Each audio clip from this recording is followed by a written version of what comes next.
திருப்பலி முன்னுரை. இனியவர்களே வணக்கம். இன்று ஆண்டவரின் திருக்காட்சி பெருவிழாவை கொண்டாடுகிறோம். விண்மீன் வழிகாட்ட நடந்து வந்த கீழ்த்திசை ஞானியர் வழியாக புறவினத்தாருக்கு ஒளியாக தன்னை வெளிப்படுத்துகின்றார் இயேசு.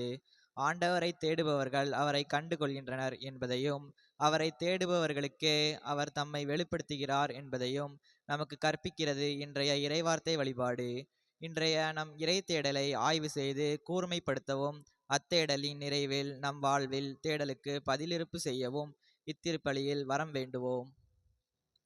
இன்றைய திருப்பலியை சிறப்பு செய்கின்ற ரூத் அன்பியத்தை சார்ந்த அனைத்து குடும்ப நலனுக்காகவும், பிள்ளைகளுடைய படிப்பிற்காகவும், தொழில் வளர்ச்சிக்காகவும், விவசாயம் கால்நடை வளர்ச்சிக்காகவும், முதியவர்களின் உடல் உள்ள நலனுக்காகவும், வேலை வாய்ப்பு கிடைத்திடவும், குடும்ப சமாதானத்திற்காகவும், நல்ல மழை பெய்யவும் சிறப்பாக ஜெபிக்கிறார்கள். மேலும் திருவாளர் மரிய அந்தோணிராஜ் ரெக்ஸ்லின் குடும்ப கருத்துக்களுக்காக ஒப்புக் கொடுக்கப்படுகிறது. மரியன்னை வழியாக பெற்றுக்கொண்ட எல்லா நன்மைகளுக்கு நன்றியாகவும், மகள்கள் மரிய ரெபிஷா, ரெனிக்ஷா படிப்பிலும் ஞானத்திலும் ஒழுக்கத்திலும் அறிவிலும் சிறந்து விளங்கவும், இன்று 8வது பிறந்த நாளை காணும் ரெனிக்ஷாவை ஆண்டவர் அபரிதமாக ஆசிர்வதிக்கும் ஜெபிக்கிறார்கள். மேலும் திருவாளர் அகஸ்டின் திருமதி ஆரோக்கிய கிறிஸ்டி தங்கம் குடும்ப கருத்துக்களுக்காக ஒப்புக் கொடுக்கப்படுகிறது. ஆண்டவர் செய்த நன்மைகளுக்கு நன்றியாகவும், மகனின் பணி சிறக்கவும், மகளின் கல்வி வளர்ச்சிக்காகவும், குடும்பத்தில் உள்ளவர்களுடைய உடல் உள்ள ஆன்ம நலன் வேண்டியும், இறைவனின் அருட்கரம் தொடர்ந்து குடும்பத்தை வழிநடத்த வேண்டியும் சிறப்பாக ஜெபிக்கிறார்கள்.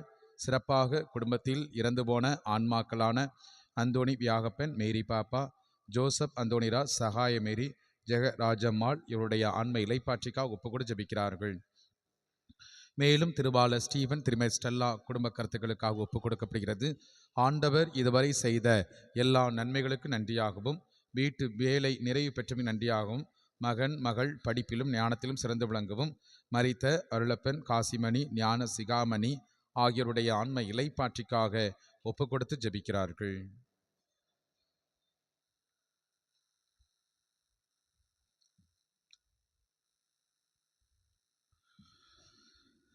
தந்தை மகன் தூயாவியாரின் பெயராலே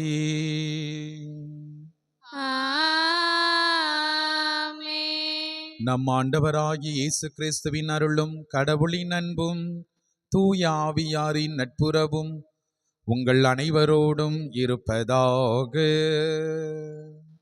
உம் ஆன்மாவோடும் இருப்பதாக. அன்புமிக்க சகோதர சகோதரிகளை, திருமுழுக்கு நினைவாக நம்மீது தெளிக்கப்படும் இத்தண்ணீரை புனிதப்படுத்தி அருளுமாறு எல்லாம் வல்ல இறைவனை நோக்கி நாம் மன்றாடுவோமாக.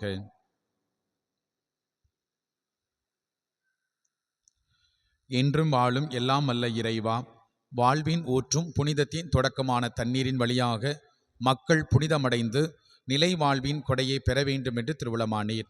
ஆண்டவரே, இத்தண்ணீரை புனிதப்படுத்தியருள உம்மை வேண்டுகின்றோம். ஆண்டவரே, முது திருநாளாகி இன்று முது அருட்காவலை பெற விரும்புகின்றோம். வாழ்வு தரும் முது அருளின் ஊற்றினை எம்மில் புதுப்பித்தருளும். இத்தண்ணீரினால் எங்கள் உள்ளத்தையும் உடலையும் தீமை அனைத்திலுமிருந்தும் காத்தருள்வீராக. இவ்வாறு தூய இதயத்தோடு உம்மை அணுகி வரவும் முது மீட்பை பெற்றுக்கொள்ளவும் தகுதி பெறுவோமாக. எங்கள் ஆண்டவர் இயேசு கிறிஸ்து வழியாக உம்மை மன்றாடுகிறோம். எல்லாம் வல்ல இறைவா, தண்ணீர் வளம் பெற அதில் உப்பிட வேண்டுமென்று இறைவாக்கினர் எலிசா வழியாக கற்பித்தீரே. ஆண்டவரே, முது படைப்பு பொருளாகிய இந்த உப்பை பரிவிரக்கத்தோடு புனிதப்படுத்தியருள உம்மை வேண்டுகின்றோம். ஆண்டவரே, உப்பு கலந்த தண்ணீர் தெளிக்கப்படும் இடமெல்லாம் தீயோனின் தாக்குதல் அனைத்தும் தோல்வியுறச் செய்வீராக. உம் தூய ஆவியார் உடனிருந்து எங்களை இடையராது காத்தருள வேண்டுமென்று எங்கள் ஆண்டவர் இயேசு கிறிஸ்து வழியாக உம்மை மன்றாடுகிறோம். ஆமென்.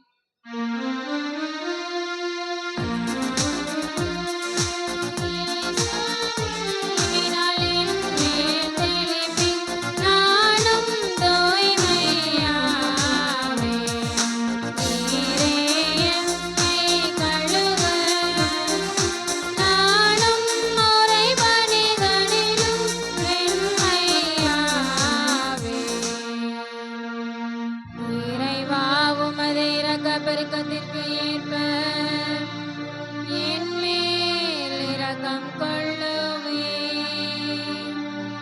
பிதாவும் சுதனும் தூய ஆவியும் துதியும் புகழும் ஒன்றாய் பெருக. ஆதியில் இருந்தது போல் என்றும் என்றும் நித்தியமாகவும்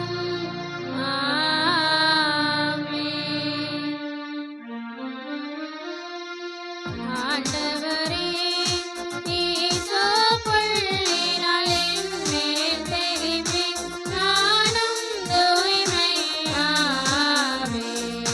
நீரே எம்மை கழுவ நானும் உறைபனிதனிலும் வெண்மையாவே. இறைவா, உமது இரக்கம் பெருக்கத்திற்கு ஏற்ப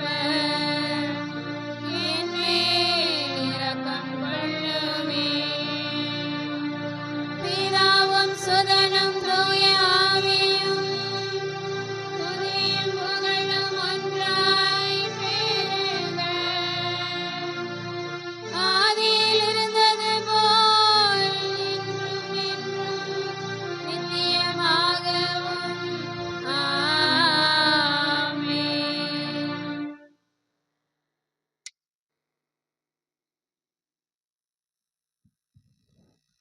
எல்லாம் அல்ல இறைவன் நம் மீது இரக்கம் வைத்து நம் பாவங்களை எல்லாம் மன்னித்து நம்மை முடிவில்லா வாழ்வுக்கு அழைத்து செல்வாராக. ஆமென்.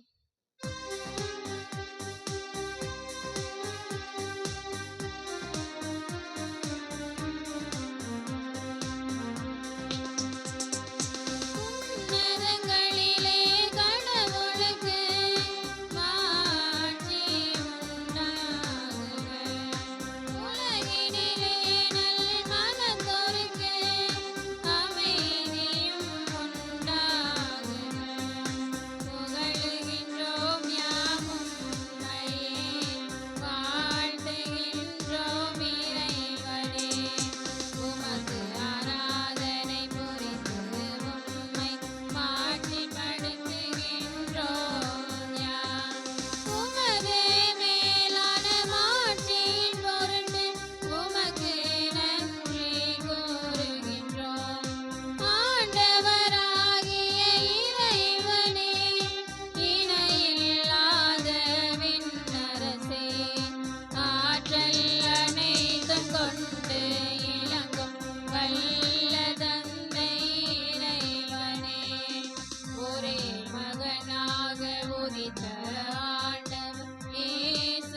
ஜெபிப்போமாக. இறைவா, விண்மீன் வழிநடத்த ஒரே திருமகனை இன்று பிற இனத்தாருக்கு வெளிப்படுத்திய நீர் கனிவுடன் வரமருள உம்மை வேண்டுகின்றோம். அதனால் உம்மை ஏற்கனவே நம்பிக்கையால் அறிந்துள்ள நாங்கள் உமது மாட்சியின் தோற்றத்தை கண்டுகளிக்கும் வரை பலி நடத்தப்படுவோமாக. உமோடு தூயாவியாரின் ஒன்றைப்பில் இறைவனா என்றென்றும் வாழ்ந்து ஆட்சி செய்கின்ற அவர் வழியாக உம்மை மன்றாடுகிறோம். ஆமென்.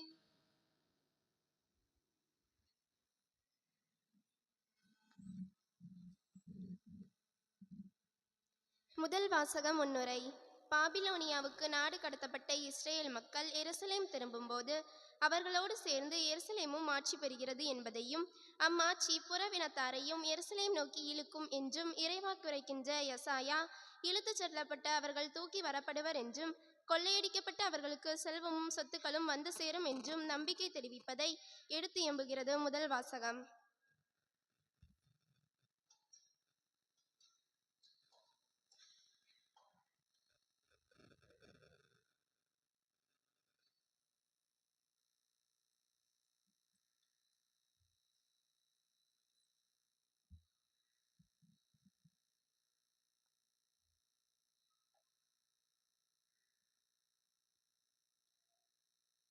ஆண்டவரின் மாட்சி உன்மேல் உதித்துள்ளது. இறைவாக்கினர் எசாயா நூலிலிருந்து வாசகம். அதிகாரம் 60, இறைவசனங்கள் 1 முதல் 6 முடிய. இறைவாக்கினர் எசாயா நூலிலிருந்து வாசகம். அதிகாரம் 60, இறைவசனங்கள் 1 முதல் 6 முடிய. எருசலேமே எழு, ஒளி வீசு, உன் ஒளி தோன்றியுள்ளது. ஆண்டவரின் மாட்சி உன்மேல் உதித்துள்ளது. இதோ இருள் பூவுலகை மூடும், காரிருள் மக்களினங்களை கவ்வும். ஆண்டவரோ உன் மீது எழுந்தருள்வார், அவரது மாட்சி உன் மீது தோன்றும். பிற இனத்தார் உன் ஒளி நோக்கி வருவர், மன்னர் உன் உதய கதிர் நோக்கி நடைபோடுவர். உன் கண்களை உயர்த்தி உன்னை சுற்றிலும் பார், அவர்கள் அனைவரும் ஒருங்கே திரண்டு உன்னிடம் வருகின்றனர். தொலையிலிருந்து உன் புதல்வர் வருவர், உன் புதல்வியர் தோளில் தூக்கி வரப்படுவர். அப்பொழுது நீ அதை கண்டு அகமகிழ்வாய், உன் இதயம் வியந்து விம்பும். கடலின் திரள் செல்வம் உன்னிடம் கொணரப்படும், பிற இனத்தாரின் சொத்துக்கள் உன்னை வந்தடையும். ஒட்டகங்களின் பெருந்திரள் உன்னை நிரப்பும். மிதியான், ஏப்பாகு ஆகியவற்றின் இளம் ஒட்டகங்களும் வந்து சேரும். சேபா நாட்டினர் யாவரும் பொன் நறுமண பொருள் ஏந்தி வருவர். அவர்கள் ஆண்டவரின் புகழை எடுத்துரைப்பர்.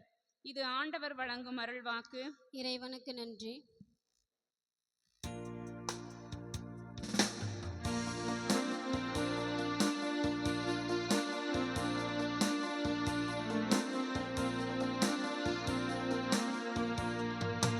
சக்தியானவா, ஜீவநாயகா, அன்பாலே வாழும் தேவா. சக்தியானவா, ஜீவநாயகா,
இரண்டாம் வாசக முன்னுரை. நற்செய்தியின் வழியாக யூதர் அல்லாத பிற இனத்தாரும் கிறிஸ்து இயேசுவின் மூலம் உரிமைகளாகவும் வாக்குறுதியின் பங்காளியாகவும் ஆகியுள்ளனர் என்று எபேசு நகர திருச்சபைக்கு எழுதுகின்ற பவுலின் வார்த்தைகளை தாங்கியிருக்கும் இரண்டாம் வாசகம் நம்பிக்கையின் வழியாகவே நாமும் கிறிஸ்துவின் மறை உடலில் பங்கேற்கிறோம் என்று நமக்கு நினைவூட்டுகிறது.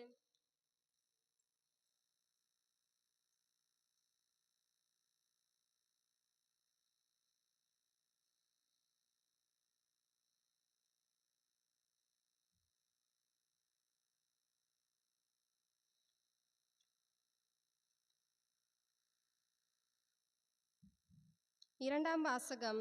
திருத்தூதர் பவுல் எபேசியருக்கு எழுதிய திருமுகத்திலிருந்து வாசகம். அதிகாரம் 3, இறை வசனங்கள் 2, 3 மேலும் 5, 6.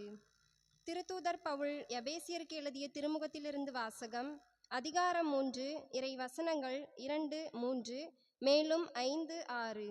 சகோதரர் சகோதரிகளே, உங்கள் நலனுக்காக கடவுளின் அருளால் எனக்கு அளிக்கப்பட்ட பொறுப்பை பற்றி கேள்விப்பட்டிருப்பீர்கள் என எண்ணுகிறேன். அந்த மறைபொருள் எனக்கு இறை வழிபாட்டின் வழியாகவே தெரியப்படுத்தப்பட்டது.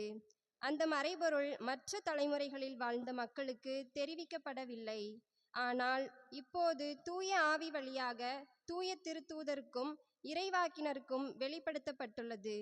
நற்செய்தியின் வழியாக பிற இனத்தாரும் கிறிஸ்து இயேசுவின் மூலம் உடன் உரிமையாளரும் ஒரே உடலின் உறுப்பினரும் வாக்குறுதியின் உடன் பங்காளிகளும் ஆகியிருக்கிறார்கள் என்பதே அம்மறைபொருள். இது ஆண்டவர் வழங்கும் அருள்வாக்கு. இறைவனுக்கு நன்றி.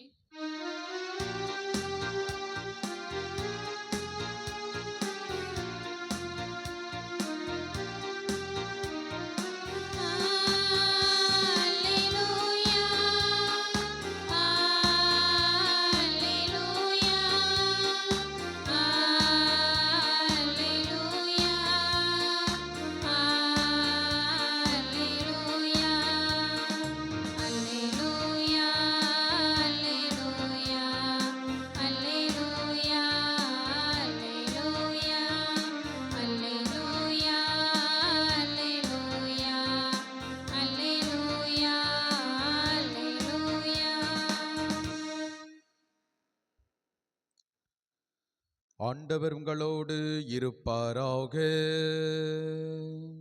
உம் ஆன்மாவோடும் இருப்பாராக.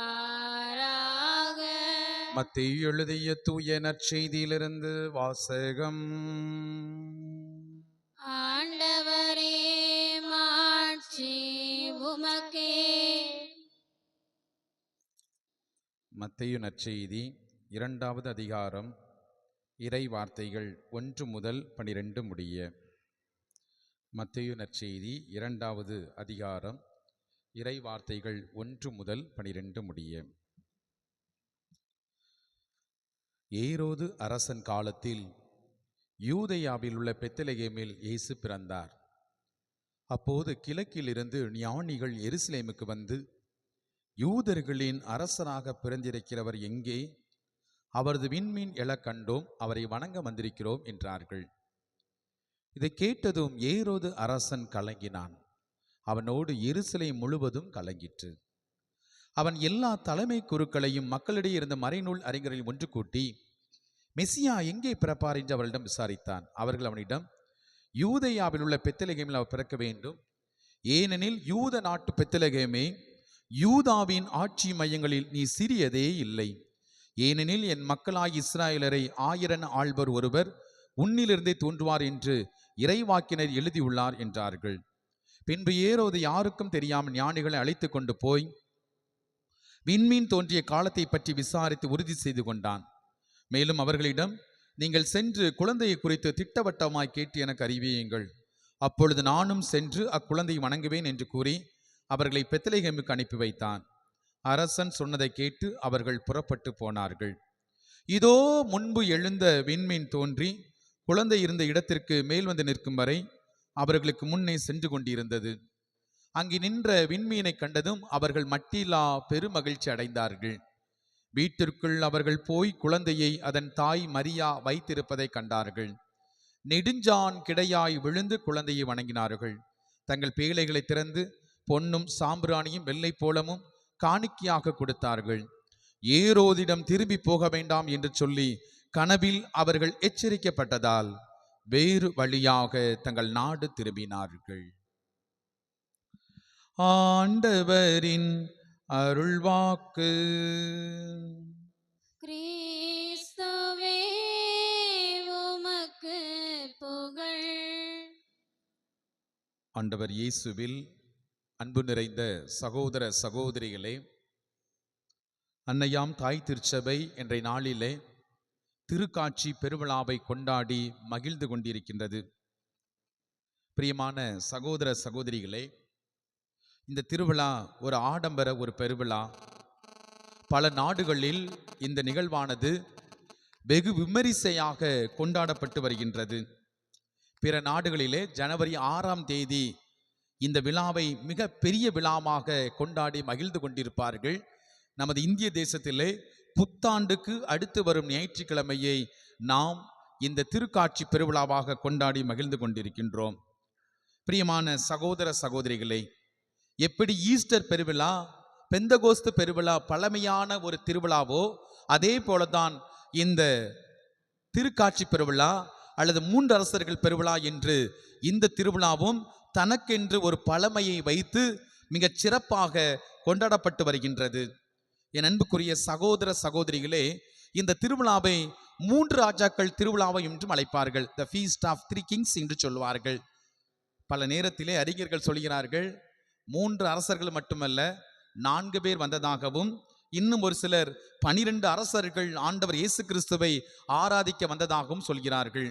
ஆனால் பாரம்பரியத்தின்படி ஆண்டவர் இயேசுவுக்கு 3 பொருட்கள் காணிக்கையாக ஒப்பு கொடுக்கப்பட்டதால் 3 அரசர்கள் என்று சொல்லி நாம் நிர்ணயம் செய்து இந்த 3 ராஜாக்களுடைய திருவிழாவை கொண்டாடி கொண்டிருக்கின்றோம். இன்னும் ஒரு சில இடத்திலே 3 அரசர்கள் பொங்கல் விழா என்று சொல்லி கூட ஒரு சில இடங்களில் இந்த பொங்கல் திருவிழா கொண்டாடப்பட்டு வருகின்றது. பிரியமான சகோதர சகோதரிகளை, இன்னும் ஒருபடி மேலே சென்று இந்த திருவிழாவானது அனைத்து உலக நாடுகளின் திருவிழா என்று சொல்லப்படுகிறது. The feast of all the nations என்று சொல்லப்படுகிறது. அதாவது தொடக்கத்திலே ஆண்டவர் இயேசு இந்த உலகத்திலே பிறந்தபோது யூதர்கள் என்ன நினைத்து கொண்டிருந்தார்கள் என்றால், இந்த மீட்பர் மெசியா எங்களுக்கு மட்டும்தான் என்று அவர்கள் நினைத்து கொண்டிருந்தார்கள். அவருடைய எண்ணங்களை தவிடு பொடியாக்கியது இந்த ஒரு திருவிழா.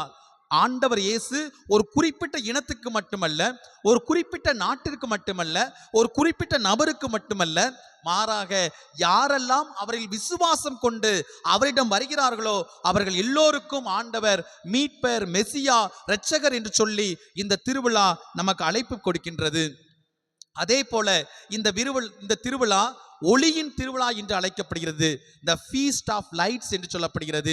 அதாவது ஆண்டவர் இயேசு இரவினில் ஒளியாக வந்தார், பிறருக்கு ஒளியாக இருந்தார். எனவேதான் இன்றைய திருப்பாடலிலே நாம் வாசிக்க முடியும், இதோ எருசலேமே எழுந்து ஒளி வீசு, ஏனெனில் உன் தலைவர் உன்னை தேடி வருகிறார் என்று சொல்லப்படுகிறது. பிரியமான சகோதர சகோதரிகளே, இப்படிப்பட்ட ஒரு திருவிழாவைத்தான் தாய் திருச்சபை இன்றைய நாளிலே நமக்கு மிகச் சிறந்த முறையிலே ஒப்பு கொடுத்து சிறப்பாக ஜெபிக்க, திருவிழா கொண்டாட நமக்கு அழைப்பு கொடுக்கிறது. ஒட்டுமொத்தமாக இந்த திருவிழா நமக்கு கொடுக்கக்கூடிய அழைப்பு என்ன என்று பார்க்கின்ற பொழுது, ஆண்டவரை சந்திக்க நாம் தயாராக இருக்கிறோமா, ஆண்டவரை சந்திப்பதற்கு நாம் என்ன முயற்சி செய்கிறோம் என்பதுதான். என் அன்புக்குரிய சகோதர சகோதரிகளே, இந்த 3 அரசர்கள், 3 ஞானிகள் என்று சொல்லக்கூடிய இவர்கள் ஆண்டவரை சந்திப்பதற்காக கீழே நாடுகளில் இருந்து இயேசுவை நோக்கி வருகிறார்கள். இவர்கள் மிகப்பெரிய அரசர்கள், ஞானிகள் என்று சொல்லப்படுகிறது. இவர்களுக்கு எந்த ஒரு குறையும் இல்லை. ஆனால் இந்த உலகத்தின் அரசராக பிறந்திருக்கக்கூடியவரை நாங்கள் வணங்க வந்திருக்கின்றோம். ஒருவேளை சிந்தித்து பார்த்தோம் என்றால் மிகவும் ஆச்சரியமாக இருக்கிறது. 3 பேரும் வெவ்வேறு திசைகளில் இருந்து வந்திருக்கலாம். ஆனால் இவர்களை ஒன்றிணைத்தது எது என்று சிந்தித்து பார்த்தோம் என்றால், என் அன்புக்குரியவர்களே, அவருடைய ஒரே எண்ணம், ஒரே சிந்தனை. நாமும் நம்முடைய குடும்பத்திலே ஒரே எண்ணத்தோடு ஒரே சிந்தனையோடு பயணம் செய்தோம் என்றால், ஒரே உள்ளத்திலே நம்பிக்கையினால் உந்தப்பட்டு நாம் ஜெபித்தோம் என்றால், கடவுள் நமக்கு காட்சி கொடுப்பார் என்பதை நாம் உணர்ந்து கொள்ள வேண்டும். வெவ்வேறு நாடுகளில் தான் வந்தார்கள். ஆனால் அவர்களை எல்லாம் ஒன்றிணைத்தது என்ன? ஒரே சிந்தனை. நாங்கள் இந்த உலகத்தினுடைய அரசராக பிறந்திருக்கக்கூடிய ஆண்டவர் இயேசு கிறிஸ்துவை வணங்க வந்திருக்கின்றோம், தொழ வந்திருக்கின்றோம், ஆராதிக்க வந்திருக்கிறோம் என்ற அந்த ஒரு நிகழ்வு இவர்கள் எல்லோரையும் ஒற்றுமையாக இணைக்கின்றது. அவர்களை ஆண்டவருடைய ஆசீர்வாதத்தை பெற்றுக்கொள்வதற்கு அவர்களுக்கு தூண்டுகோலாக இருக்கின்றது. பிரியமான சகோதர சகோதரிகளே, ஆண்டவர் யாருக்கு காட்சி கொடுப்பார்? எபிஃபனி என்று சொல்லப்படுகிறது. அதாவது ஆண்டவர் தன்னை வெளிப்படுத்துகின்றார். யாருக்கு வெளிப்படுத்துவார்? யாரெல்லாம் தன்னை தாழ்த்தி கொள்கிறார்களோ, யாரெல்லாம் தூய உள்ளத்தோடு இருக்கிறார்களோ அவர்கள் ஒவ்வொருவருக்கும் ஆண்டவர் காட்சி கொடுக்கின்றார். தாழ்ச்சி நிறைந்த உள்ளம். இந்த ஞானிகள் மிக பெரியவர்கள் தான். இந்த அவர்களுடைய நாட்டிலே அவர்கள் மிகப்பெரிய ஞானிகள் தான். ஆனாலும் கூட தங்களுடைய அரியணையிலிருந்து அவர்கள் இறங்கி வந்தார்கள். கடவுளை அரசராக பார்த்தார்கள், கடவுளை மெசியாவாக பார்த்தார்கள். எனவேதான் நானும் அரசன் என்ற அந்த தோரணையில் அல்ல, மாறாக இந்த உலகத்தினுடைய அரசரை வணங்க நாங்கள் போகிறோம் என்ற அந்த தாழ்ச்சியை நாம் இவர்களிடத்தில் காண முடிகின்றது. திருப்பாடல் சொல்லும், தம்மை நோக்கி உண்மையாய் மன்றாடும் யாவருக்கும் ஆண்டவர் அண்மையில் இருக்கிறார் என்று சொல்லப்படுகிறது. இவர்கள் உண்மையிலே ஆண்டவரை தரிசிக்க வந்தவர்கள், உண்மையிலே ஆண்டவரை வணங்க வந்தவர்கள். என் அன்புக்குரியவர்களே, நாம் ஒவ்வொரு முறையும் ஆண்டவருக்கு அருகில் வருகின்ற பொழுது தூய உள்ளம், எளிய மனம், தாழ்ச்சி உள்ளவர்களாக நாம் இருக்கிறோமா என்று சிந்தித்து பார்க்க வேண்டும். ஆண்டவர் இந்த ஞானிகளுக்கு மட்டுமல்ல, மாறாக சமூகத்தால் புறந்தள்ளப்பட்ட ஒதுக்கப்பட்ட இடையர்களுக்கு தான் முதலில் காட்சி கொடுக்கப்பட்டது. தாழ்ச்சி நிறைந்த உள்ளம், எளிய மக்கள், ஏற்றுக்கொள்ளக்கூடிய மனநிலை. என் அன்புக்குரியவர்களே, அவர்களுக்கு காட்சி கொடுக்கப்பட்டது எங்கே? தூதர்கள் வந்து அவர்கள் காட்சி கொடுத்தார்கள். இதோ மாபெரும் மகிழ்ச்சியூட்டும் நற்செய்தியை உங்களுக்கு அறிவிக்கிறேன், உங்களுக்காக மீட்பர் பிறந்திருக்கின்றார். உங்களுக்காக. யாருக்காக? தாழ்ச்சி நிறைந்த உள்ளத்தோடு இருக்கக்கூடியவர்களுக்காக. அதனால்தான் தூதர்கள் பாடுகின்ற பொழுது மிக தெளிவாக சொன்னார்கள், உன்னதங்களிலே கடவுளுக்கு மாட்சி உண்டாகுக. எல்லாருக்கும்லாம் இல்லை, அவருக்கு உகந்தோருக்கு, எளிய மனம் உள்ளவர்களுக்கு, தாழ்ச்சி நிறைந்த உள்ளவர்களுக்கு மட்டும்தான் ஆண்டவர் பிறந்திருக்கிறார் என்பதை வெளிப்படுத்துகின்றது. என் பிரியமான சகோதர சகோதரிகளே, ஞானிகள் அரசராக இருந்தாலும் இறங்கி வந்தார்கள். இடையர்கள், படிக்காதவர்கள், பாமரர்கள், சமூகத்தால் ஒதுக்கப்பட்டவர்கள், புறந்தள்ளப்பட்டவர்கள், அவர்களுக்கும் காட்சி கிடைக்கின்றது. ஏன்? தொடர்ந்து விவிலியத்தை புரட்டி பார்க்கிறோமே. ஆண்டவர் இயேசு கோவிலில் காணிக்கையாக ஒப்பு கொடுக்கப்பட்ட போது எத்தனையோ மக்கள், எத்தனையோ பெற்றோர்கள் தங்களுடைய குழந்தையை அந்த நாளிலே காணிக்கையாக ஒப்பு கொடுத்திருக்கலாம். அங்கு இருந்த இறைவாக்கினர் சிமியோனாக இருக்கலாம், பெண் இறைவாக்கினர் அன்னாவாக இருக்கலாம். இவர்களுக்கு மட்டும் எப்படி ஆண்டவர் இயேசு கிறிஸ்து என்று அடையாளம் காண முடிந்தது? ஏனெனில் அவருடைய தாழ்ச்சி, எளிய மனம். அன்று எத்தனையோ குழந்தைகள் காணிக்கையாக இந்த ஆலயத்திலே ஒப்பு கொடுக்கப்பட்டிருக்கலாம். எத்தனையோ பேர் வந்து போயிருக்கலாம். எத்தனையோ பேர் ஆண்டவர் இயேசு கிறிஸ்துவை பார்த்திருக்கலாம். அவர்களுடைய கண்களுக்கெல்லாம் ஆண்டவர் மெசியாவாகவோ இரட்சகராகவோ தெரியவில்லை. ஆனால் ஆண்டவருக்காக காத்து கொண்டிருந்த இவர்களுக்கு மட்டும் ஆண்டவர் இயேசு காட்சி கொடுத்தார் என்றால் அவர்களுடைய உள்ளம் தாழ்ச்சி நிறைந்த உள்ளம். என் அன்புக்குரியவர்களே, பாவம் செய்யாத ஒரு உள்ளம். நாம் ஒவ்வொரு நாளும் ஆண்டவரை தேடி தேடி அலைந்து கொண்டிருக்கிறோமே. திருத்தலமாக, கோவில் கோவிலாக அலைந்து கொண்டிருக்கிறோமே.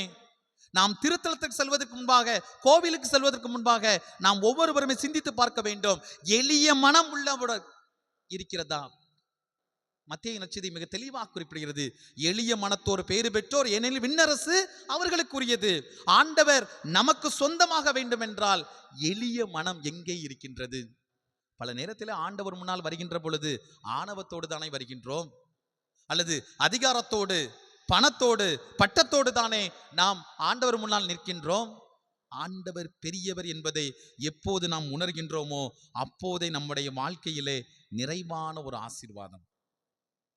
என் பிரியமான சகோதர சகோதரிகளே, நாம் சிந்தித்து பார்க்க வேண்டும்.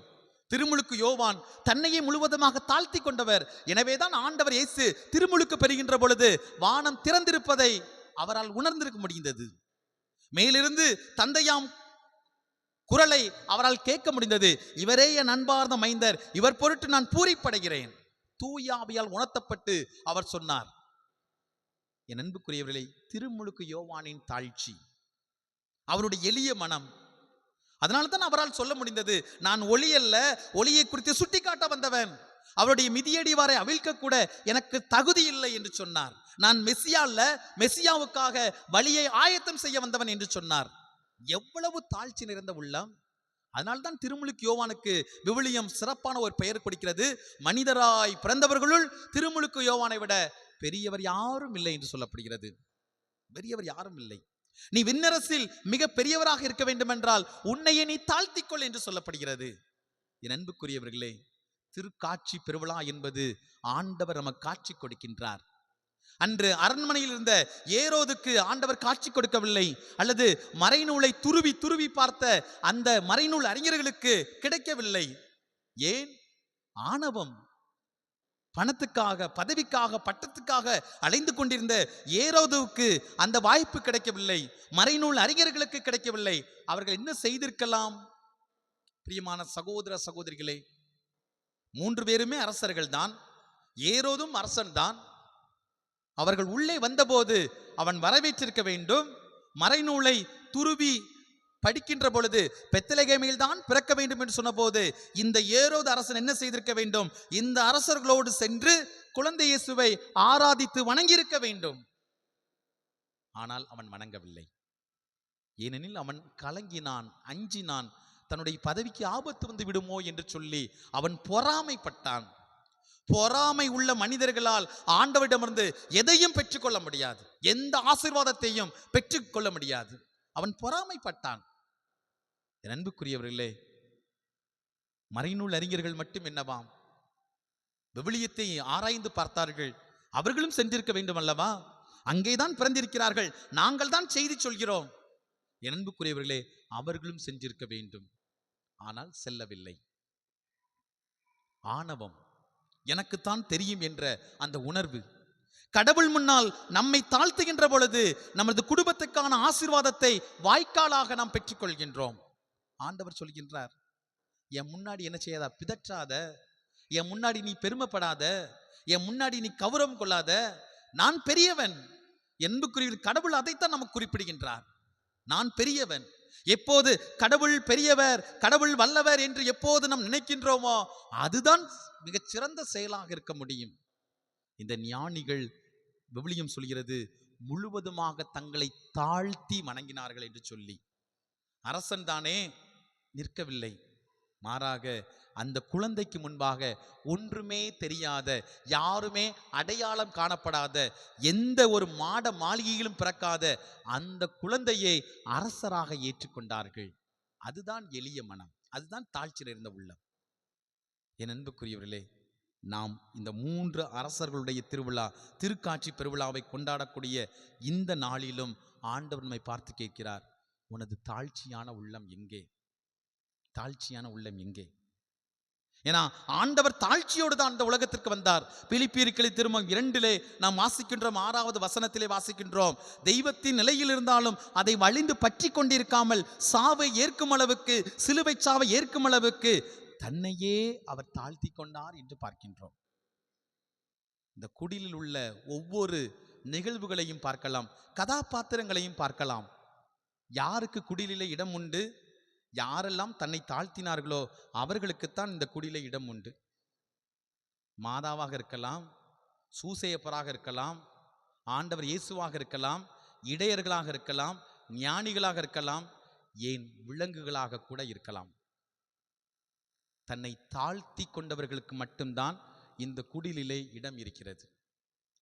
இந்த குடிலுக்குள் நாம் செல்ல வேண்டும் என்றால், இந்த குடிலில் பிறந்த அந்த இயேசுவை நாம் தூக்கி கொஞ்ச வேண்டும் என்றால், அந்த குடிலில் இருக்கக்கூடிய அந்த பாலகன் இயேசுவினுடைய ஆசீர்வாதத்தை பெற்றுக்கொள்ள வேண்டும் என்றால், எங்கே எனது தாழ்ச்சி? எங்கே எனது தாழ்ச்சி? என் அன்புக்குரியவர்களே, கடவுள் அதைத்தான் விருப்பப்பட்டு நமக்கு அழைப்பு கொடுக்கின்றார். நீ நடக்க வேண்டிய பாதை இதுதான் என்பதை குறிப்பிடுகின்றார். என் பிரியமான சகோதர சகோதரிகளே, முதல் நிகழ்வாக நம்மிடம் தாழ்ச்சியை பெற்றுக்கொள்வோம். எளிய மனதோடு அந்த ஆண்டவரை அணுகுவோம். ஆண்டவர் நம்மை ஆசீர்வதிப்பார். இரண்டாவதாக இந்த திருக்காட்சி பெருவிழா நமக்கு கூறக்கூடிய அற்புதமான அழைப்பு என்ன? ஆண்டவர் காட்டுகின்ற பாதையில் நீ நட. ஆண்டவர் உனக்கு அடையாளத்தை கொடுப்பார். நீ வழி தவறி செல்லாதே.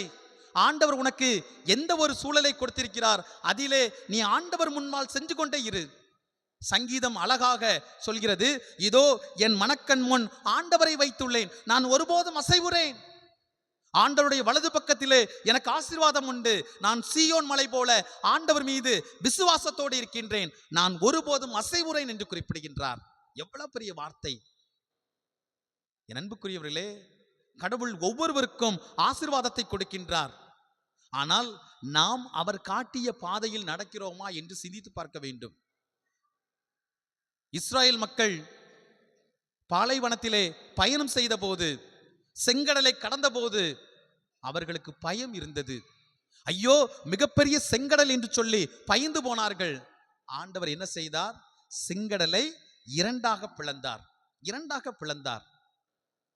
இரண்டாக பிரித்த கடவுள் இஸ்ராயேல் மக்களை பார்த்து சொன்னது என்ன? இப்ப நடந்து போ. எவ்வளவு பெரிய ஆச்சரியமான ஒரு காரியம் என்ன அப்படின்னா, யாவே இறைவன் அவர்களை தூக்கி செல்லவில்லை. உனக்கு என்ன செய்ய முடியும்? நீ பயந்து போன இந்த கடலை நான் இரண்டாக பிளந்து விட்டேன். நீதான் நடக்கணும். நாம் நடக்கின்ற பொழுது பயம் நிச்சயமாக நம்மை தொற்றிக்கொள்ள, ஆண்டவர் நமக்கு முன்பாக செல்கிறார். என் சமூகம் உனக்கு முன்பாக செல்லும், என் நிறையழகை உன் முன் கடந்து போக செய்வேன். ஆண்டவர் சொல்லக்கூடிய காரியம் இல்ல. ஆண்டவர் என்ன தூக்கிட்டு போனோம் அப்படின்னா ஆண்டவர் என்ன செய்வார்? உன்னை பொத்துன்னு போட்டு போயிடுவார். அப்படிப்பட்ட ஆண்டவர் கிடையாது. ஆண்டவர் நமக்கு பாதையை காட்டுவார். அந்த பாதையில் தான் நாம் பயணிக்க வேண்டும். உன் பாதையை அவர் செம்மையாக்குவார். நீ நடப்பதற்கான சூழலை அவர் உருவாக்குவார். ஞானிகள் நடந்து வந்த பாதை கரடு முரடான பாதை, துன்பம் நிறைந்த பாதை. ஆனால் அந்த துன்பம் நிறைந்த கரடு முரடான பாதையிலே அவர்கள் பயணித்தார்கள். அவர்கள் விட்டு ஓடவில்லை. ஐயோ, இப்படிப்பட்ட ஒரு பாதையாக இருக்கிறது என்று சொல்லி அவர்கள் சென்று விடவில்லை. மாறாக அந்த பாதையிலே அவர்கள் பயணித்தார்கள். நாம் பயணம் செய்கின்ற பொழுது ஞானிகளுக்கு வழிகாட்டிய அதே கடவுள் நமக்கும் வழிகாட்டுவார். துன்பங்கள் வரலாம், துயரங்கள் வரலாம், வேதனைகள் வரலாம், கண்ணீர் விடலாம், பாதங்கள் அழுக்காகலாம், பாதங்கள் உடைந்து போகலாம், இரத்தம் வடியலாம். ஆனாலும் கூட கடவுளுடைய அருட்கரம் நம்மோடு தான் இருக்கும். என் பிரியமானவர்களே, அந்த கடவுள் நம்மிடம் கேட்பது என்ன? நான் உனக்கென்று ஒரு பாதையை உருவாக்கி இருக்கின்றேன். அந்த பாதையிலே நீ பயணம் செய். நான் உன்னை ஒருபோதும் விட்டு விலக மாட்டேன், உன்னை கைவிட மாட்டேன் என்று சொன்ன ஆண்டவர். இஸ்ராயேல் மக்கள் செங்கடலை கடந்தார்கள். கடந்த பின்புதான் பாலும் தேனும் பொழியும் கானான் தேசம் அவருடைய கண்களுக்கு புலப்பட்டது. ஒருவேளை ஐயோ நான் நடந்து செல்ல மாட்டேன் என்று சொன்னால் நிச்சயமாக ஆண்டவர் உதவி செய்திருக்க மாட்டார். பிரியமானவர்களே, ஞானிகள் நடந்த அந்த பாதையில் கூட நமது குடும்ப பாதையாக இருக்கலாம். வழி தெரியாமல் திக்கு திணறி போய் நிற்கலாம். அந்த நேரத்திலே ஆண்டவரை உற்று பார்ப்போம். இதோ ஆண்டவர் சொல்லக்கூடிய காரியம். என் அன்புக்குரியவர்களே, ஆண்டவர் நமக்கு சொல்கிறார், நாம் நடப்பதற்கும் நாம் செல்வதற்கும் அவரே வழியை காட்டுகிறார். உதவி எனக்கு எங்கிருந்து வரும்? விண்ணையும் மண்ணையும் படைத்த ஆண்டவரிடமிருந்து வரும். அவர் உன் கால் இடற விட மாட்டார், உன்னை தவிக்க விட மாட்டார். எவ்வளவு அற்புதமான காரியங்கள்! பிரியமான சகோதர சகோதரிகளே, இந்த திருக்காட்சி பெருவிழாவை கொண்டாடக்கூடிய இந்த அற்புதமான நாளிலே ஆண்டவர் நம்மோடு தான் பயணிக்கின்றார். நமக்கும் காட்சி கொடுப்பார். அந்த காட்சியை பெற்றுக்கொள்ள எளிய மனதோடு தூய உள்ளத்தோடு ஆண்டவரிடத்திலே நம்மையே நாம் முழுவதுமாக அர்ப்பணிப்போம். ஆமேன். எழுந்து நின்று நம்முடைய விசுவாசத்தை நாம் அறிக்கையிடுவோம்.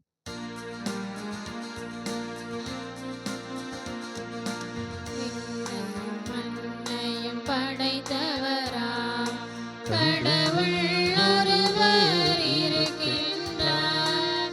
தந்தை மகன் தூய ஆவியராய் ஒன்றாய் வாழ்வோரை நம்புகிறேன். தூய ஆவியின் வல்லமையால் இறைமகன்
நம்பிக்கையோடு நம்முடைய தேவைகளை ஆண்டவருடைய திருப்பாதம் ஒப்புக் கொடுப்போம். இறைவா, அடிமைத்தனத்தில் கிடந்த மக்களை மீட்டெடுத்து அவர்களின் சொந்த நகரம் திரும்பவும், இழந்து போன அவர்களின் மாட்சியை பகல் ஒளியாக மின்னவும் செய்தீர். பிறப்பு, பின்புலம், படிப்பு, நாடு, நகரம், மொழி, இனம், சாதி போன்ற பேதங்களால் இன்னும் அடிமைத்தனத்தில் தவிக்கும் மக்கள் மாட்சியை காண வரமருள உம்மை மன்றாடுகின்றோம். ஆண்டவரே, எங்கள் மன்றாட்டை கேட்டருளும். இறைவா, உம் திருமகன் மீது கொண்டுள்ள நம்பிக்கையால் எங்கள் அனைவரையும் வாக்குறுதியின் பங்காளிகளாக்கினீர். இவ்வுலகில் பயணம் செய்யும் உம் திரு அவை அனைவரையும் தன்பால் ஈர்த்து கொண்டு உம்மை அடையாளம் காட்டும் விண்மீன்களாக திகழவும் வரமருள உம்மை மன்றாடுகின்றோம். ஆண்டவரே, எங்கள் மன்றாட்டை கேட்டருளும். இறைவா, எங்கள் வாழ்வில் இறை அனுபவம் பெற தடையாக இருக்கின்ற சோம்பல், கண்கொள்ளா தன்மை, பாவ நாட்டம், கவன சிதறல்கள், முயற்சியின்மை ஆகியவற்றிலிருந்து எங்களை விடுவித்து உம்மை என்றும் நாடி தேட வரமருளமை மன்றாடுகின்றோம். ஆண்டவரே, எங்கள் மன்றாட்டை கேட்டருளும். இறைவா, குழந்தையை தேடி வந்தனர் ஞானியர். இன்று முதுமை, நோய், தனிமை, வலுவின்மை போன்ற காரணிகளால் சோர்ந்து கவனி பற்றி கிடப்பவர்களை தேடி நாங்கள் செல்லவும் வரமருள இறைவா உம்மை மன்றாடுகின்றோம். ஆண்டவரே, எங்கள் மன்றாட்டை கேட்டருளும். அன்பின் இறைவா, இன்று திருப்பலியை சிறப்பிக்கும் எங்கள் ரூத் அன்பிய குடும்பங்கள் ஒவ்வொருவரையும் உம் பாதம் சமர்ப்பிக்கின்றோம். ஒவ்வொரு குடும்பங்களுக்கும் சமாதானத்தையும் மன அமைதியையும் நோய் நொடி இல்லாத வாழ்வையும் கொடுக்கவும், பிறந்திருக்கின்ற இந்த புது வருடத்தில் உமக்காக வாழவும் உம்மை பின்பற்றி நடக்கவும் தேவையான அருள் வரங்களை தர இறைவா உம்மை மன்றாடுகிறோம். ஆண்டவரே, எங்கள் மன்றாட்டை கேட்டருளும். நாம் ஒவ்வொருவரும் நமது தனிப்பட்ட தேவைகளுக்காக மன்றாடுவோம்.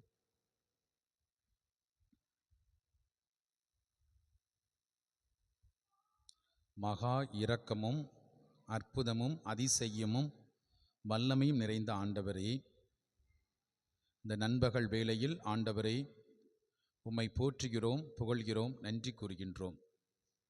தூய தந்தையே, உம் பிள்ளைகளாகிய நாங்கள் உம்மை தேடி வந்திருக்கின்றோம். ஆண்டவரே, உள்ளத்தின் உணர்வுகளோடு உமது உறவுக்காக நாங்கள் காத்து கொண்டிருக்கின்றோம். ஞானிகளுக்கும் இடையர்களுக்கும் அன்னாவுக்கும் சிமியோனுக்கும் ஆசீர்வாதம் கொடுத்தது போல ஆண்டவரே, உமது மேலான ஆசீர்வாதத்திற்காக நாங்கள் காத்து கொண்டிருக்கிறோம். ஆண்டவரே, எங்களையும் எங்கள் குடும்ப உறுப்பினர்களையும் நீர் உடனிருந்து ஆசீர்வதித்து வழி நடத்தியருளும். வல்லமையான தெய்வமே, எருசலேமே எழுந்து ஒளி வீசு என்று சொல்லி அழைப்பு கொடுத்தவரே, இதோ உம்முடைய பிள்ளைகளாகிய நாங்கள் இருளிலிருந்து, துன்பத்திலிருந்து, வறுமையிலிருந்து நாங்கள் வெளிவர சிறப்பாக உமது சமூகம் எங்களுக்கு நிறைவான வல்லமையை கொடுப்பதாக. இதோ நீர் எங்களை கைவிடாத தெய்வம், நீர் எங்களை புறக்கணிக்காத தெய்வம். உம்முடைய மேலான ஆசீர்வாதம் இன்றும் என்றும் எங்கள் மத்தியிலே உடனிருந்து வழி நடத்துவதாக. வல்ல தெய்வமே, எங்களுடைய பிள்ளைகளுக்காக ஜெபிக்கிறோம் அப்பா. எங்கள் பிள்ளைகளுடைய எதிர்கால வாழ்வை நீர் ஆசீர்வதித்தருளும். தூய தந்தையே, நீர் எங்களோடு உடன் பயணிக்கின்றீர் என்பதை உமது வல்லமையான காரியத்தால் வெளிப்படுத்தியருளும். நாங்கள் நினைத்து பார்க்க முடியாத செயல்பாடுகளை நீர் ஆசீர்வதித்தருளும். உடலிலும் உள்ளத்திலும் வியாதிகளை குணமாக்கும், குறைகளை எல்லாம் நிறைவாக மாற்றியருளும். ஆண்டவரே, திருக்காட்சி பெருவிழாவிலே உம்முடைய தெய்வீக தரிசனத்தை எங்களுக்கு கொடுத்து நீர் எங்களோடு உடனிருக்கின்றீர் என்பதை வெளிப்படுத்தியருளும். எங்கள் ஆண்டவர் இயேசு கிறிஸ்து வழியாக உம்மை மன்றாடுகிறோம். ஆமென்.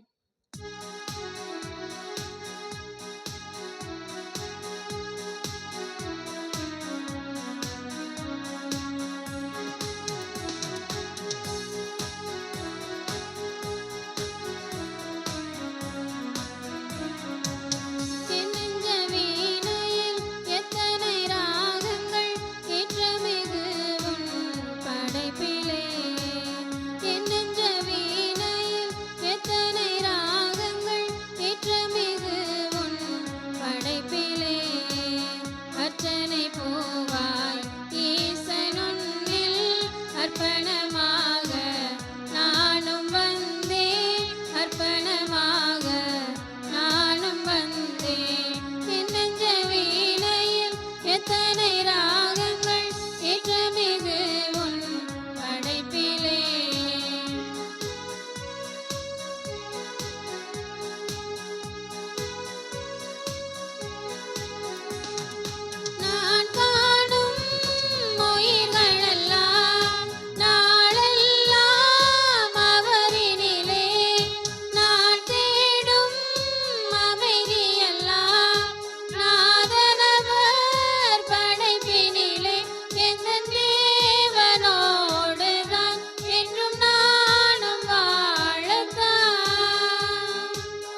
நாம் எல்லோரும் இணைந்து ஒப்புக் கொடுக்கும் திருக்காட்சி பெருவிழா திருப்பலியானது எல்லாம் அல்ல ஆண்டவருக்கு ஏற்றதாகும்படி மன்றாடுங்கள்.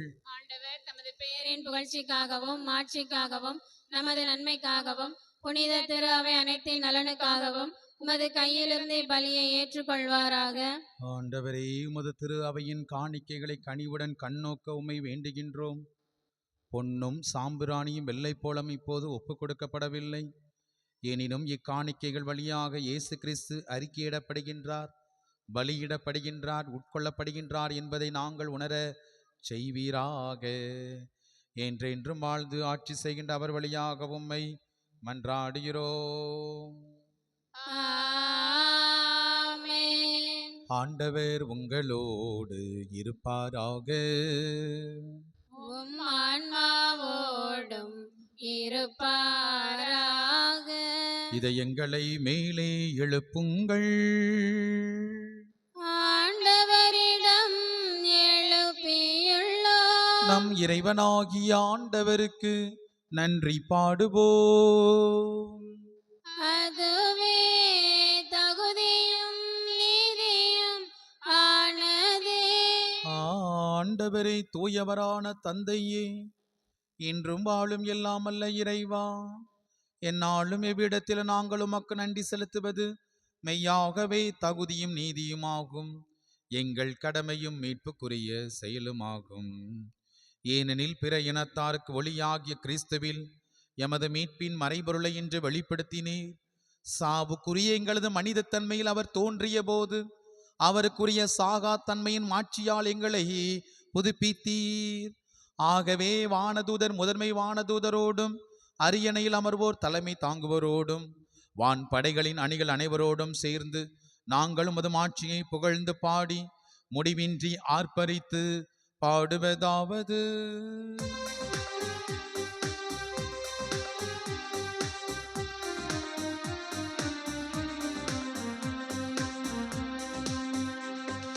தூயவர் தூயவர் தூயவர் வான்படைகளின் கடவுளாம் ஆண்டவர். விண்ணகமும் மண்ணகமும் உமது மாட்சியால் நிறைந்துள்ளன. உன்னதங்களிலே ஓசானா, உன்னதங்களிலே ஓசானா. ஆண்டவர் பெயரால் வருகிறவர் ஆசி பெற்றவர். உன்னதங்களிலே ஓசானா, உன்னதங்களிலே ஓசானா. வானக தந்தையே, நீர் மெய்யாகவே தூயவர், தூய்மை அனைத்திற்கும் ஊற்று. ஆகவே உமது ஆவியை பொழிந்து இக்காணிக்கைகளை தூய்மைப்படுத்த உம்மை வேண்டுகின்றோம். இவ்வாறு எங்கள் ஆண்டவர் இயேசு கிறிஸ்துவின் உடலும் இரத்தமுமாக எங்களுக்கு இவை மாறுவனவாக. அவர் பாடுபட உளம்கனிந்து தம்மை கையளித்த போது அப்பத்தை எடுத்து நன்றி செலுத்தி அதை பிட்டு தம் சீடருக்கு கொடுத்து இயேசு கூறியதாவது: அனைவரும் இதிலிருந்து வாங்கி உண்ணுங்கள், ஏனெனில் இது உங்களுக்காக கையளிக்கப்படும் என் சரீரம். வாழ்த்துகின்றோம், வணங்குகின்றோம் நற்கருணை நாதரே, ஆராதிக்கின்றோம். வாழ்த்துகின்றோம், வணங்குகின்றோம் நற்கருணை நாதரை ஆராதிக்கின்றோம்.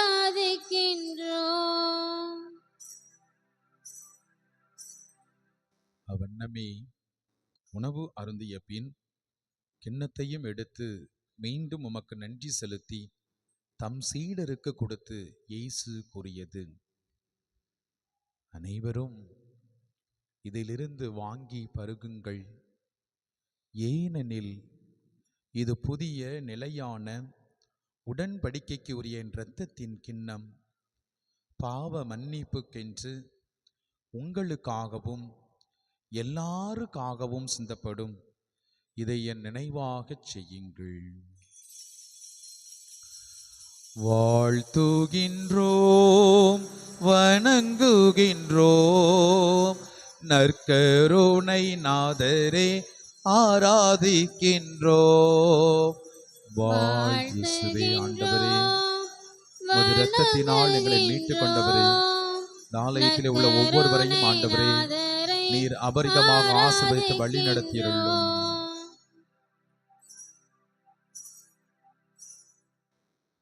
நம்பிக்கையின் மறைபொருள். ஆண்டவரே நீர் வருமளவும் உமது இறப்பினை அறிக்கையிடுகின்றோம்,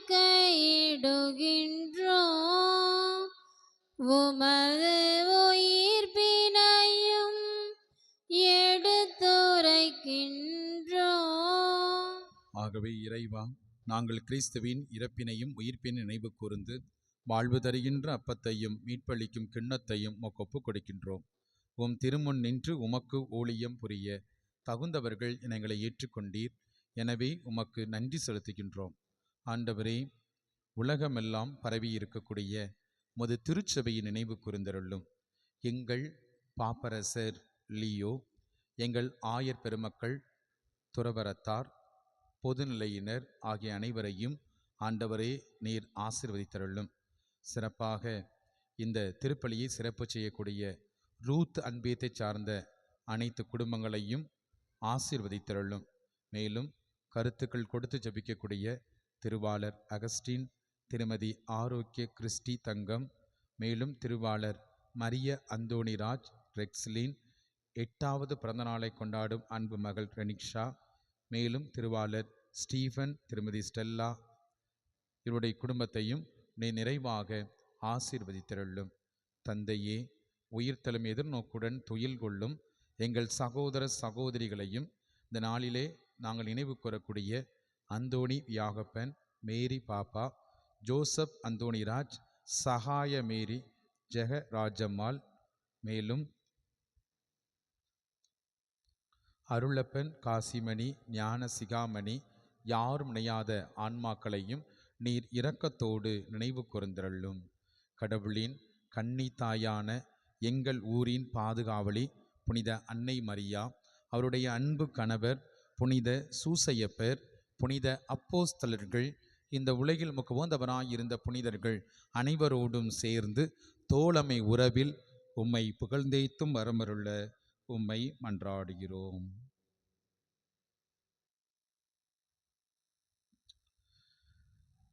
இவர் வழியாக இவரோடு இவரில் எல்லாம் அல்ல இறைவனாகிய தந்தையே, தூய ஆவியாரின் ஒன்றிப்பில் எல்லா புகழும் ஆட்சியும் என்றென்றும் உமக்கு உரியதே.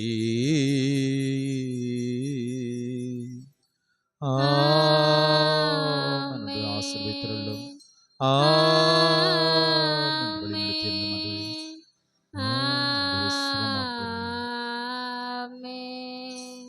மீட்பரின் கட்டளையால் கற்பிக்க பெற்று இறை படிப்பினையால் பயிற்சி பெற்ற நாம் எல்லோரும் துணிந்து சொல்லுவோம்.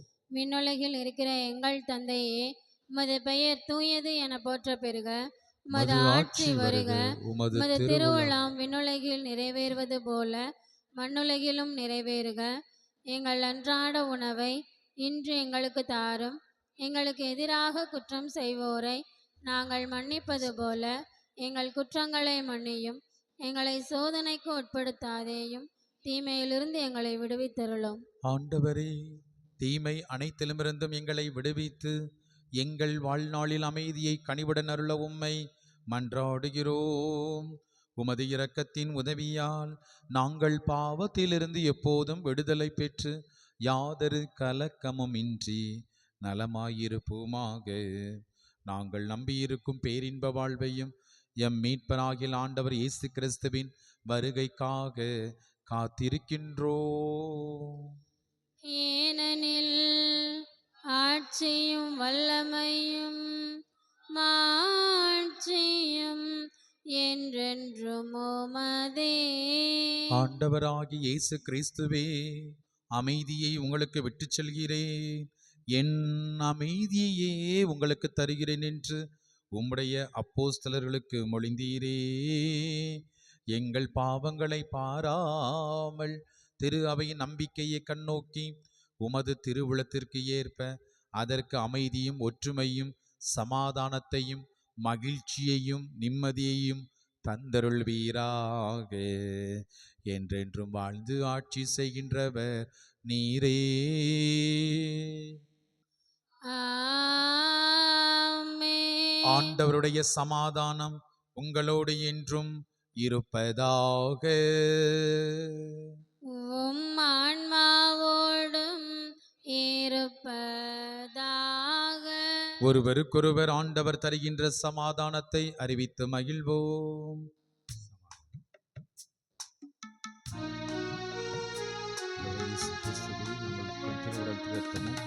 உலகின் பாவம் போக்கும் இறைவனின் செம்மறியே, எம்மேல் இரக்கம் வையும். உலகின் பாவம் போக்கும் இறைவனின் செம்மறியே, எம்மேல் இரக்கம் வையும். உலகின் பாவம் போக்கும் இறைவனின் செம்மறியே, எமக்கு அமைதி அருளும், எமக்கு அமைதி அருளும்.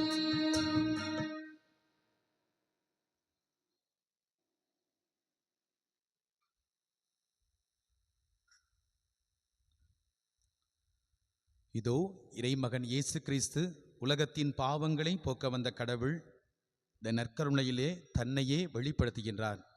உனக்காக நான் என்று சொல்லி தன்னையே அர்ப்பணிக்கக்கூடிய அன்பு தெய்வம்.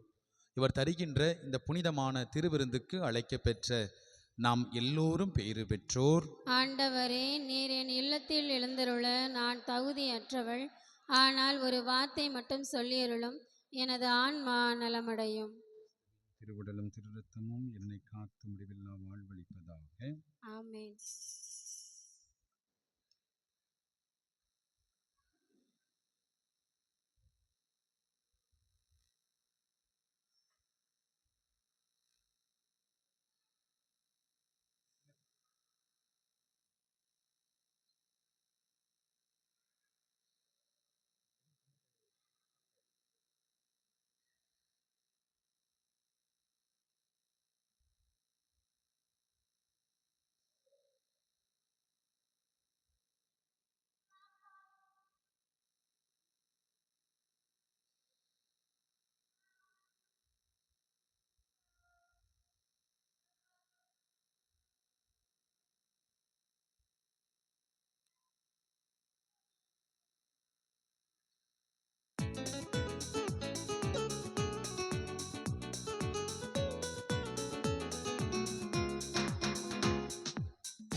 வார்த்தை வளமை தந்ததே உனை நாடி நாடி வரும் நேரம் உயிர் நாடி உருகி பாடும் சொந்தம் தேடி தேடி வரும் வேளை சொல்லாமல் சோகம் போகும்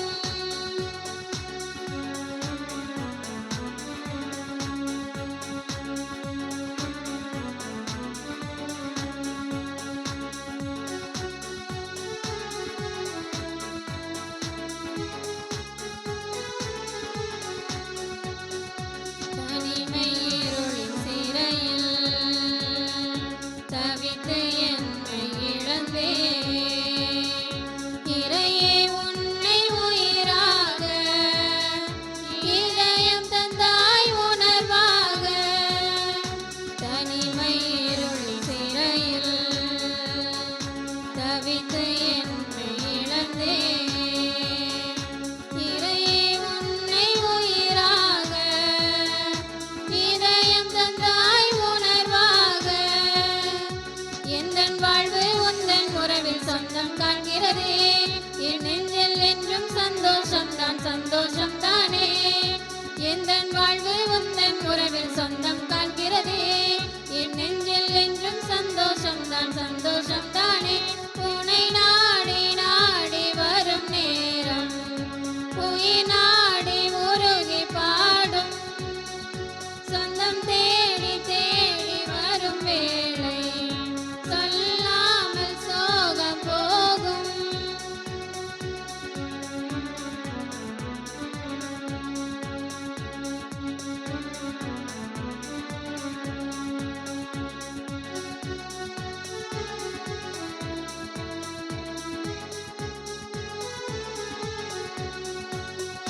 வாழ்வில் ஒளியும் வார்த்தை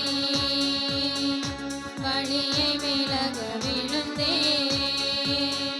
வாழ்வே உன்னில் சரணாக வரங்கள் சுரந்தாய் மழையாக வாழ்வின் ஒளி உன் வார்த்தை வழியை விலக விழுந்தே வாழ்வே உன்னில் சரணாக வரங்கள் சுரந்தாய் மழையாக வானம் போன்ற உந்தன் அன்பில் வாழும் ஜீவன் நான் உன் வள்ளல் உள்ளம் சொல்லும் வார்த்தை வளமை தந்ததே வானம் போன்ற உந்தன் அன்பில் வாழும் ஜீவன் நான் உன் வள்ளல் உள்ளம் சொல்லும் வார்த்தை வளமை தந்ததே உனை நாடி நாடி வரும் நேரம் உயிர் நாடி உருகி பாடும் சொந்தம் தேடி தேடி வரும் வேளை சொல்லாமல் சோகம் போகும் வருகின்ற வாரத்தில் திங்கட்கிழமை முதல் வெள்ளிக்கிழமை வரை மாலை 7:15 மணிக்கு திருப்பலி நடைபெறும். திங்கள் முதல் வெள்ளி வரை மாலை 7:15 மணிக்கு திருப்பலி நடைபெறும். சனிக்கிழமை காலை 5:30 மணி அளவில் திருப்பலி நடைபெறும். சனிக்கிழமை காலை 5:30 மணி அளவில் திருப்பலி நடைபெறும். இன்று மாலை 3:30 மணிக்கு உறுதி பூசுதல் வாங்குபவர்களுக்கு வகுப்பு நடைபெறும். இன்று மாலை 3:30 மணிக்கு உறுதி பூசுதல் வகுப்பு நடைபெறும். ஆகையால் உறுதி பூசுதல் வாங்கக்கூடியவர்கள் இந்த வகுப்பிலே கட்டாயமாக கலந்து கொள்ள வேண்டுமென உங்களை அன்போடு கேட்டுக்கொள்கிறோம்.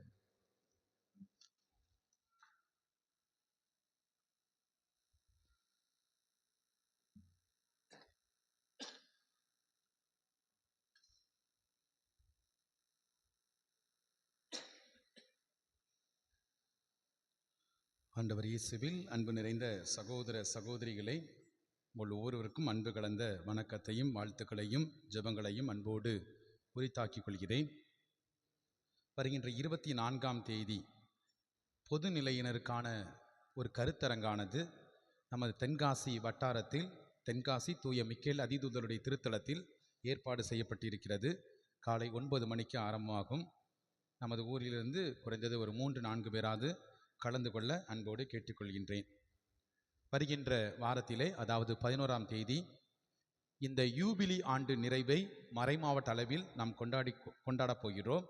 பிற்பகல் 4 மணிக்கு தூய சவேரியார் பேராலயத்தில் வைத்து இந்த நிகழ்வு நடைபெறும்.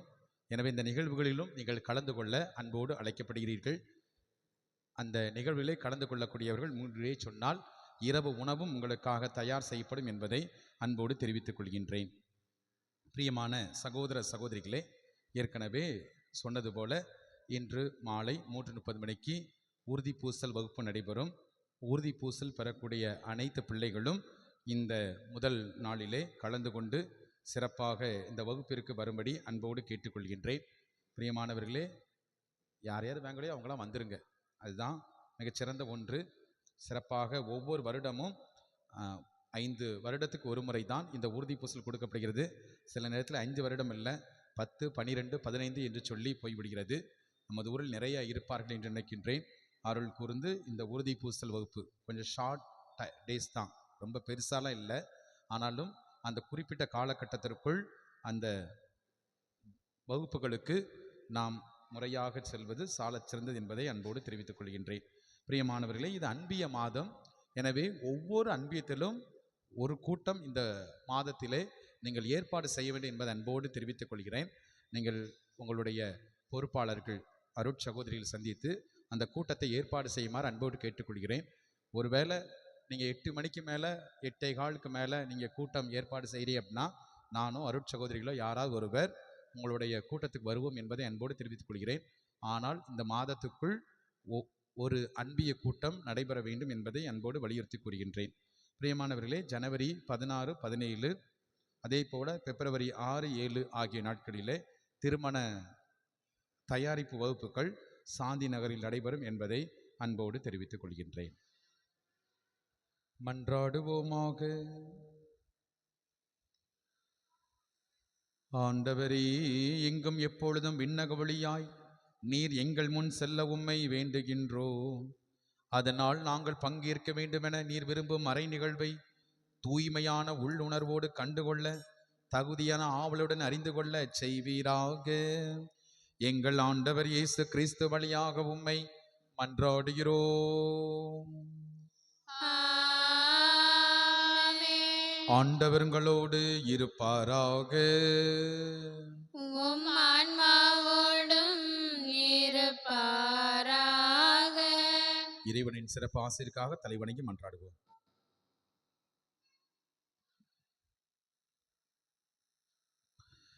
நம் இறைவனின் ஆசி உம்மேலே தந்தை மகனின் நீரையாசீர் அந்த ஆவியும் தூய ஆவியும் அன்றும் இன்றுமே நம் இறைவனின் ஆசீர் உம்மேலே தந்தை மகனின் நீரையாசீர் அந்த ஆவியும் தூய ஆவியும் மகிழ்ச்சி உங்களோடு. நம் இறைவனின் ஆசீர் உம்மேலே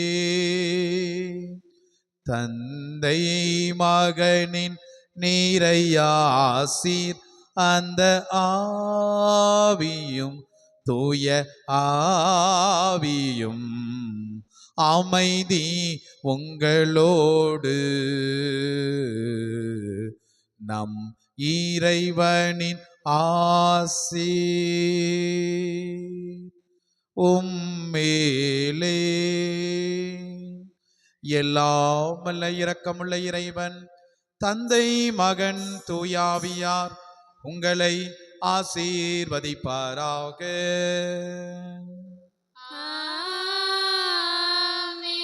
சென்று வாருங்கள், திருப்பலி நிறைவேறிற்று.